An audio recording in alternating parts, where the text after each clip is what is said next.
Oh. Bawal na sa mata sa DSWD. Bawal na. Isa na nganong nidagan ka diri sa Pilipinas, right, Igos? I know what the reason why you run your life. Run your life. That you out in the Philippines because you afraid that Sweet Skate report me in the DSWD. Oh, you got me banned for. If the DSWD will be file a case against you.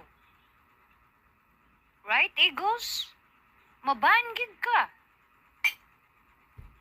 Mo ana ginang DSWD, pailan ang kaso, kamu magtiayon.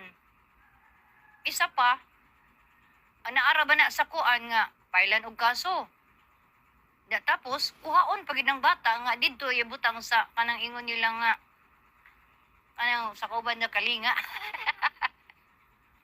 Sa ila bitong kanang mga bata bitong walay amahan, walay inahan. Oo. Didto na. Tan-awon ko na si kakuan mo kang Angie. Oh. Watan ni kuan sa unsay gikuan ni Angie ha. Ambot gyud unsa niya ang mga bata. Unsay gibuhat. Naay concern. Moingon kay ang lain na ba ng asawa ni Igos kami yung it's none of your business. Well, it's none of your business nganong ni-interrupt man ka sa away nga dili imong gubot.